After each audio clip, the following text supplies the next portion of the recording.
Thank you, Mr Speaker. Mr Speaker, today I rise to provide my address in reply to the Governor. This is my first week in Parliament of the 55th Parliament. Like several of my colleagues, I unfortunately missed the first sitting week due to COVID isolation.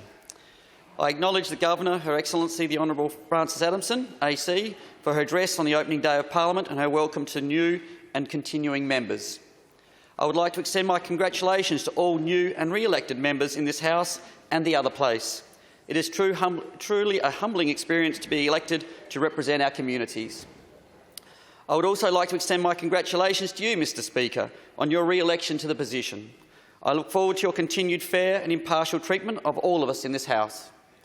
I would like to express my profound thanks to the people of MacKillop electorate for placing your trust in me to represent you in this place as a member for MacKillop.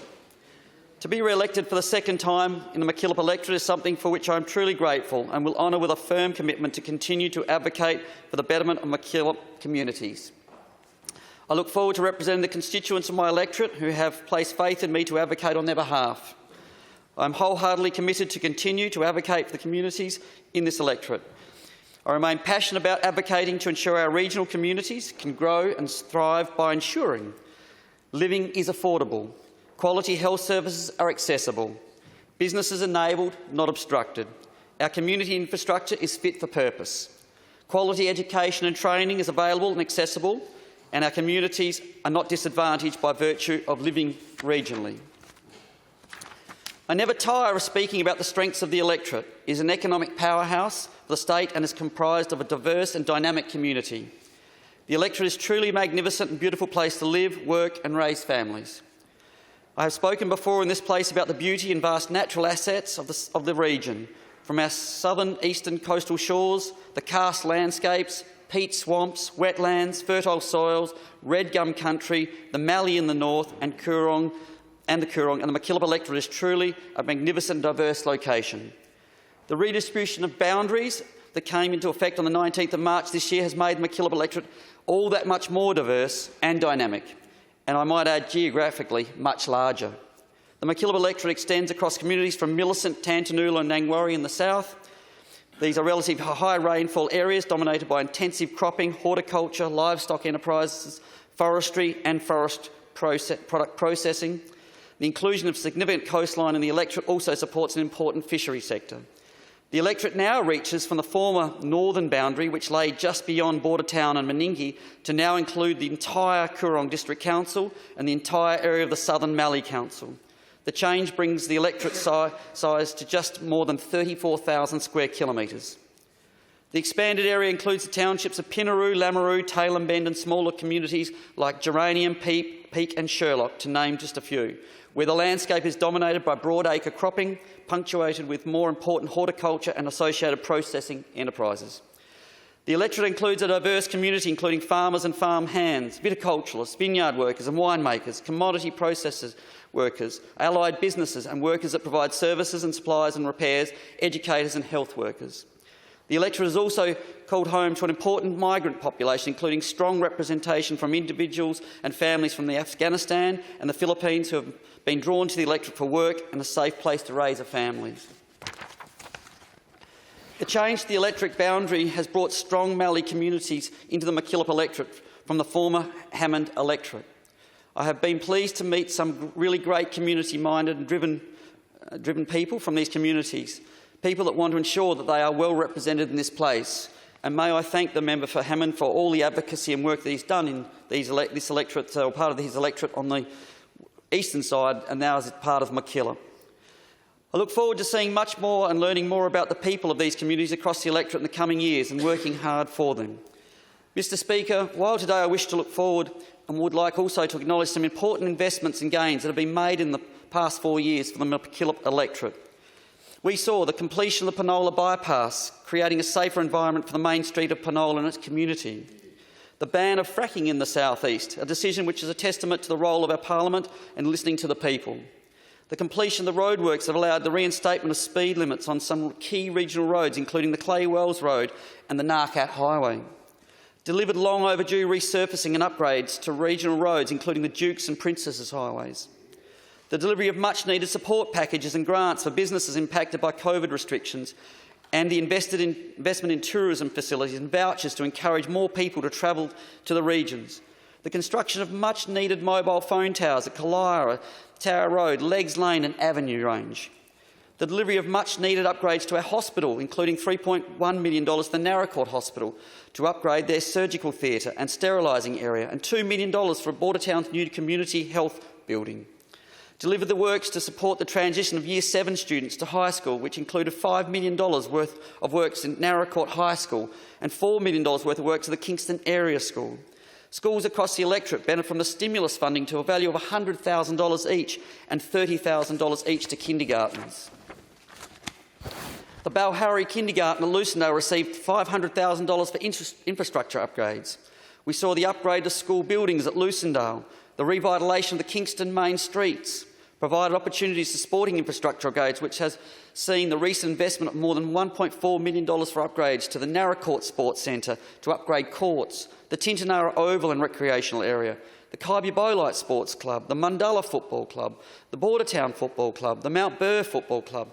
Sporting clubs in my electorate have all benefited from smaller grants for program funding and equipment. Recognising the importance of our local fishing industry's much-needed injection of $5 million was allocated to the Beachport Jetty. We invested in CFS with new upgraded CFS trucks and new sheds. Looking forward, despite this investment and achievement, there is much more work to be done in this electorate. Housing. We need to address the shortage of affordable housing in the electorate. This is a foundational issue for our economy and communities must be addressed. In recent years, we have been working with local, federal government representatives, businesses, Regional Development Limestone Coast to quantify the problem in the electorate and seek solutions. We know there is significant shortfalls in affordable housing and very limited social housing opportunities. This is having a significant personal, financial and economic impact across the electorate. I'm just going to elaborate a little bit further in this area. One of the things I'm hoping from this new Labor government is that there's been some commentary about the way that you won this electorate, even from the new Premier, where he said that Limestone Coast doesn't need Adelaide, but Adelaide needs the Limestone Coast. And may I hold him to those words, and this is one area I think that really probably not just affects MacKillop, but probably affects all regional South Australia. We have a town called Bordertown. It's had a shortage of housing for nearly 10 years. It's had some of the lowest unemployment rates in the state, if not across Australia, regionally. And we've done nothing to address the worker shortage in this town for that long. It is now extended to every town in MacKillop where we have a shortage of affordable housing now, and we are seriously needing some sort of assistance, injection or impetus to actually fix this problem. And I want to just highlight some of the inequities so that everyone knows some of the reasons why this is happening. If there's going to be a building development and urban sprawl or even affordable housing builds in the state, it should be well recognised by this parliament, both sides of politics, that the best bang for dollar is in Adelaide and the urban sprawl around Adelaide. It means that what I'm saying by this is if you go to the financial sector to borrow money to build 50 new houses in Mount Barker, Southern Vale area, northern areas of Adelaide, you only need 10% equity to seek finance for that build, whatever that may look like. If you want to go and build out in our regions, you will require 60% equity. Just in that sense, that even the finance sector recognises the risk and the extra finances cost involved in trying to build in the regions. Yet we have so many opportunities out there right now that are going begging, not only the fact that we're missing the workforce, but even if we found the workforce, we've got nowhere to house them. We seriously have nowhere to house them. And we're seeing businesses that are going out in the regions like Perilla Potatoes with a massive investment out there in the Lameroo, Pinaroo area and building their own houses, which you could say, well, maybe they have to, and they are. But in the sense that not every business, not every small business, not every builder, not every electrician, not every trade, not every grain business, trucking business can actually afford to go and build houses for their entire workforce. This business is very lucky. It's a major business, the Perilla Potato Processing Factory there at Perilla. But it goes to show that you've got major meat working process business in Bordertown and Naracoorte. And I know, and I've already seen this over the last 10 and 20 years, that sector is very, very competitive. Even though it's very lucrative in the sense of what meat and protein is worth on the world market today, it hasn't always been like this. It has its ups and downs. And then if you ask them to say that they've got to go and build all houses for their workers, you're actually nearly setting them up for failure, perhaps, if there is another downturn and they had to invest millions of dollars into housing in these towns where there is none available at the moment. And just to give you an example, it's happened in Bordertown. JBS, the meatworks there, which is mainly lamb and mutton, actually went and bought an old motel that had gone defunct to turn it into housing for the workers, just to find rooms so they can get enough workers into the plant to keep that plant running. And you can imagine what that's like when you then put COVID on top of that and your workforce is locked out or locked down or restricted or turning up, plus you can't find the workers, plus you haven't got the housing. You can see how these businesses have nearly got their hands tied behind their backs before they've met their commitments and making a return for their investors or the owners of those businesses. Just another one I'll touch back on the affordable housing, which you wouldn't think would be a problem, but your little town like Robe, a wealthy, beautiful town with a lot of beach shacks that have all doubled, if not tripled in value because of all the way that regional housing and probably Adelaide housing has gone in the last 2, 3, 5 years. But now now Robe, which is a busy tourist hub, goes from around 1,000 people during the winter, but may have 500,000 tourists there, to 15,000 to 20,000 through their peak period of Christmas, New Year, can't find employees to service those tourists because there's nowhere to put them in housing. The housing's too expensive. So there's no one to cook or clean or do the cafe, like the cafe job, the cafes, coffees and the like, that tourists would come to expect when they go to a tourist town like Robe. And so there's two extremities. And one of the last towns that I saw suffer the affordable housing issues was Millicent. So as it extrapolated across the regions, we always knew there was a problem in Bordertown. It certainly moved very quickly on down to Narracourt. And one of the last towns was Millicent. Millicent does still now have an affordable housing issue. It has a large social housing cohort there. Some of the houses are condemned and not lived in because of the maintenance backlog over a number of years in terms of government, not just over the last previous government. But then now there's a shortage of housing there as well, and we have major industry there just south of Millicent and Kimberley-Clark, where we need workers and so forth. But there's a number of other businesses in the region that Millicent's Pride working. Some of them are fishermen, some of them are forestry workers, and others like in horticulture and so forth that surrounds Millicent. And it's hard to find these workers if there's no housing available to them. So worker shortage. Our businesses are crying out for workers. Worker shortages are hitting a range of sectors, including agriculture, agricultural processing and tourism. Geographically, nowhere is immune to the issue of across the electorate from Tantanoola to Tailem Bend. We know a solution lies in training and attracting skilled workers to our region. To attract and keep workers, we need housing, good services, healthcare, education and housing. We need good partnerships with local Commonwealth governments to deliver this. Roads. Despite the investment in recent years, the roads in MacKillop electorate continue to require further investment. Our road infrastructure is ageing and significant upgrades and resurfacing is needed. Passing lanes and shoulder sealing is required. We were fortunate enough to have a major road seminar in November last year where we invited the hierarchy of Department of Infrastructure and Transport, all the local government, RDA, LGA of the Limestone Coast to Narracourt. It was a very, very interesting meeting.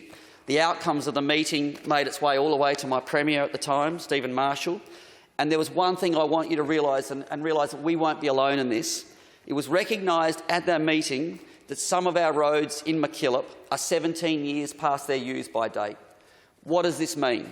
It means that investment that's been poured elsewhere in the state hasn't ended up in MacKillop and probably other regions, not only MacKillop, in the Limestone Coast, full stop. Secondly, when these old roads are resurfaced and they've fallen into such decay where they call it crocodile skin on the road, where the asphalt cracks open and looks like crocodile skin, you can no longer resurface these roads because that crocodile skin seeps up through the new surface and the new surface only lasts 4 years.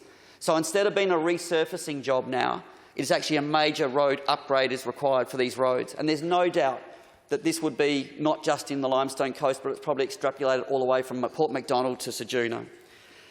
The other thing with these roads is we know that we've done a lot of shoulder work. We've brought in some new passing lanes, but there's a whole lot more other roads that don't have the shoulders. And I'll just touch on this. When our government rolled out the upgrade to the Narcat Highway, it was meant to have shoulders, and we're going to put new shoulders there like the government intended, and to raise the speed limit to 110, from which the previous government reduced it to 100. Was the fact that the road was in such a state of repair that it required a whole lot more than just the shoulders. And the cost of it was in the millions of dollars, and it probably took 6 to 12 months longer than it should have. This won't be an unknown phenomenon. It'll be like many roads, but all I can say is I'm hoping that this new government on the other side recognises they can't turn a blind eye like they did when they were in government for 16 years. And I'll come back to the words of the Premier, where he said, the Limestone Coast doesn't need Adelaide, but Adelaide needs the Limestone Coast, and probably really should say it needs regional South Australia. We're hoping that you don't let us down. You actually recognise that the road infrastructure needs to continue on, and you do work with the federal government to get as many funds as possible into our regional roads, and MacKillop is one of those. Mobile phone black spots. Despite inroads made through investment in mobile phone towers in the last 4 years, there is still much to do. Too many people and businesses within the electorate are dealing with no or poor mobile phone coverage. We need investment to enable our businesses to grow and ensure our community is connected in times of emergency, work and other reasons. I have a number of areas like Mayo, Sherwood, Meningie to Canalpin with massive black spots, including now the new Mallee area of Lameroo, Pinaroo and other smaller areas up there. It is well recognised, and we hear it all the time, that when our tourists come into our region from Adelaide, where they're used to fast mobile network that works all or basically all the time, and I'll give you a little example. They rock on down to Beachport. Little Beachport is a town around 500 during winter, probably swells to 5,000 to 10,000 during that Christmas New Year period, and the mobile telephone network can't cope with that influx of tourism. So you'll be on the phone and you'll be just dropping out, and you'll drop out all the time because it's everyone else's phone and their data is fighting to compete for the lack of infrastructure at Beachport. The other thing is that when they come into our region, they travel down the roads, and generally our highways are well covered by mobile network, but they only have to go back on some of the roads that aren't well covered, and they realise what it's like to be talking to their friends, their mates, texting or doing their Facebook, social media, and all of a sudden there's nothing. And you drive, and then the Adelaide people say, well, Jesus, how backward is this area? They don't even have mobile coverage out here. It's just something we've learned to live with, but we shouldn't have to. And we do need and we do hope that the new Labor government recognises they didn't partake and participate in the mobile network like they could have over the previous 16 years of their government. I hope they don't drop the ball, and I hope they realise and continue to advocate for more mobile phone coverage out into the regions. The South East drainage system. Our drainage network remains underfunded. This drainage and associated bridge, culvert, regulating structures need ongoing maintenance and management. Work is needed to both service the needs of landholders for drainage and to retain water into the landscape. We need funding to ensure transport network that crosses these drains is maintained and fit for purpose. This network and drainage system has been living off a budget of around $2.75 million a year. It's looking after hundreds of kilometres of drains. The drainage network and the maintenance doubled on them through the early 2000s. From the Northern Drainage Scheme was finished and completed, and then was added to the drainage network, the South Eastern Drainage Network that has to look after what was the southern part. And the funds have not been forthcoming to maintain. And there's one analogy I want the parliament to hear, and hopefully it will go beyond the walls of this parliament. What is the difference between a bridge going out of Burra, where the Department of Infrastructure and Transport will maintain that bridge, to a bridge that sits on a road going out of Millicent? Why is it that a small little organisation like the South Eastern Drainage Board has to look after hundreds of millions of dollars worth of infrastructure on such a budget? Why isn't the Department of Infrastructure and Transport responsible for all these bridges and infrastructure like they are throughout the rest of the state? And yes, I know that this infrastructure was in to drain the agricultural land, but it was actually to drain the land so we could get transport and network through to Melbourne to Adelaide, first and foremost. And then it was upgraded and improved for agricultural pursuits. And I'm really hoping that this new government, the new Labor government, recognises that the budget there, the work that's required, and I'm hearing it's between $40 and $50 million worth of works for new bridges and culverts that allow heavy transport to access striving, flourishing agricultural businesses, and they're being inhibited because these bridges are 40 and 50 years old and they're too small or don't have the capacity to handle the 40 to 60 tonne truckloads these days. Healthcare. It is an ongoing massive issue in MacKillop, probably no different to anywhere else in regional South Australia. The shortage of doctors, first and foremost. It is known, and we know we've been trying to work through the locum doctor model. We got to, in the last 6 months of government, where we rolled out, or going to roll out, I think it was $184 million to engage local GPs into our hospitals. I'm not sure what the new Labor government will do in this area, whether those funds are sitting there waiting to be used or it's already rolling. I know there's hesitation around the doctors for filling those roles back into the local hospitals, but can I say this? The local Millicent Hospital, back in the early 2000s, used to have obstetrics, used to have surgery, used to have two anaesthetists, used to have surgeons, and used to outperform the Mount Gambier Hospital. Now it's just a shadow of its former self. The local GP clinic used to be well engaged in the local hospital. They used to work collaboratively together to being a massive and successful medical precinct. Today, the doctors are there in the clinic. It's hard to get doctors out into Millicent and every other clinic or medical, probably in regional South Australia. And then we have a locum doctor system in the Millicent Hospital. We weren't able to finish it or complete it or get it to change in the 4 years. And all I say is nothing happens quickly in this area, and that's a fait accompli. It's unfortunate that we couldn't address it and get it solved before we're no longer in government.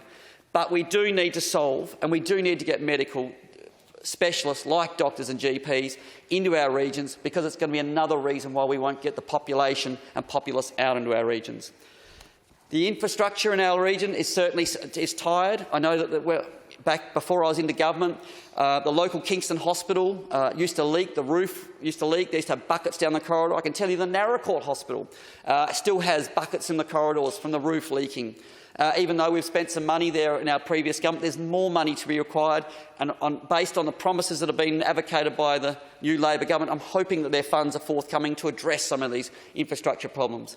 We've got an aged care facility in Kingston where the aged care centre off the hospital has a fire hydrant sprinkler system for fire, but the aged care within the hospital does not have a fire hydrant water system, sprinkler system in the hospital. And we were getting on top of it, needed to happen, but it hasn't happened, and there's more work, money to be spent.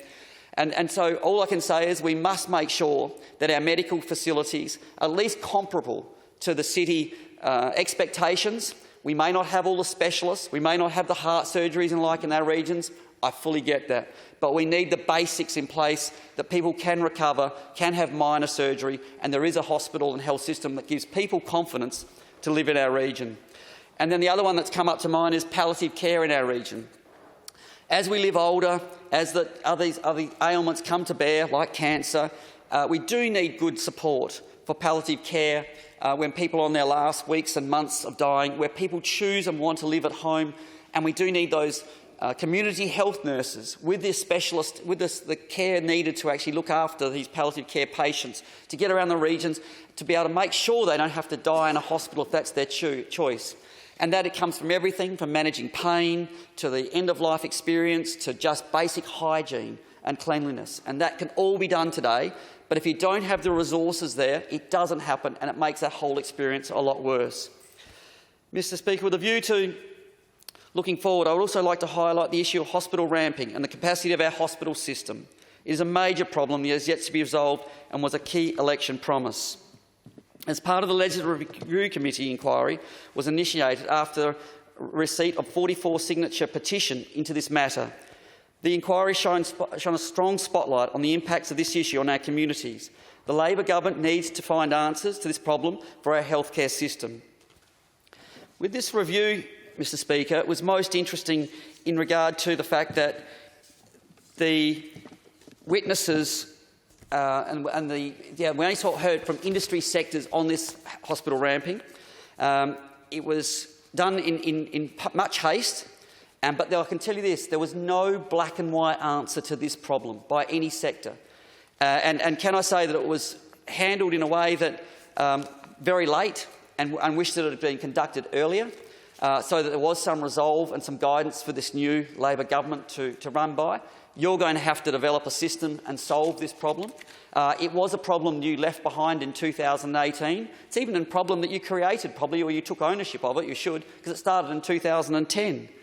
There is an element of this, and some of the questions I raised to the witnesses was, does South Australia have the best ambulance model in Australia?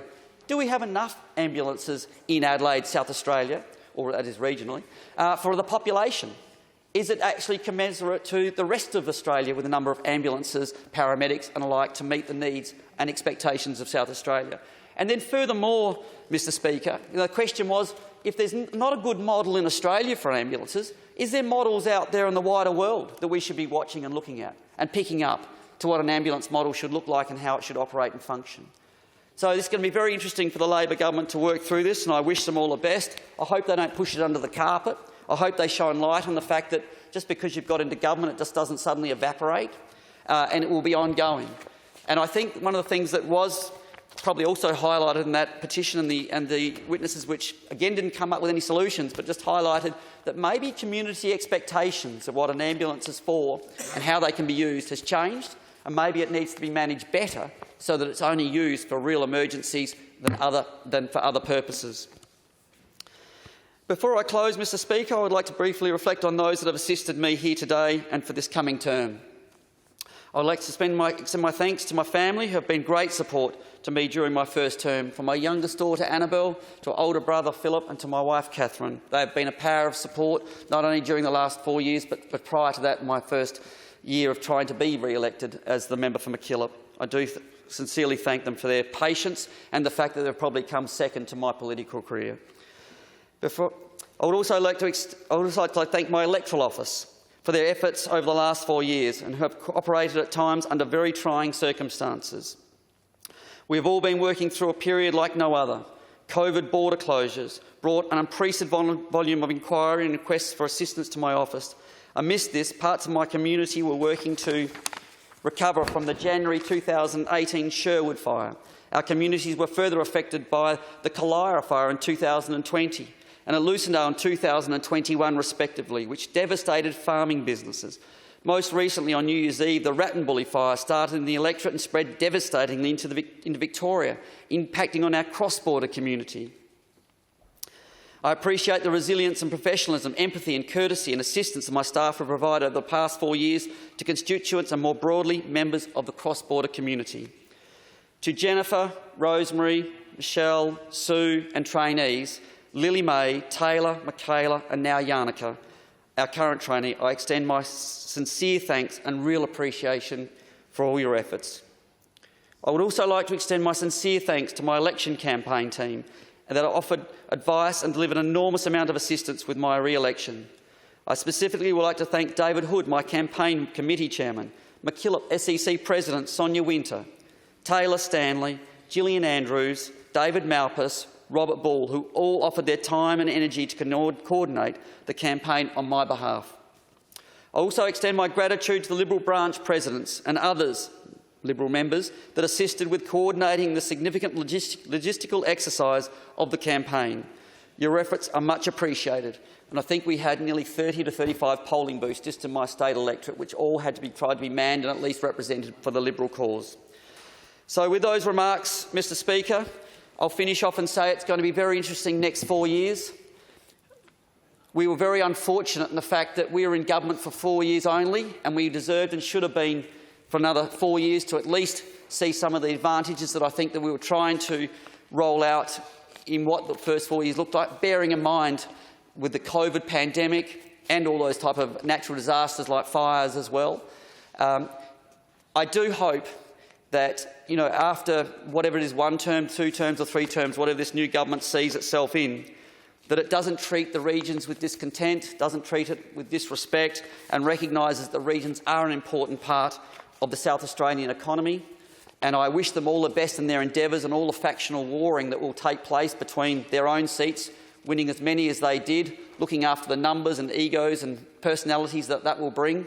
I wish them all the best with that, and that actually you can take this state further forward, that we are a shining light in the Australian landscape rather than a backwater, and that we continue on in that light, that we end up all prosperous for this and I wish everyone well in the 54th Parliament. Thank you, Mr Speaker.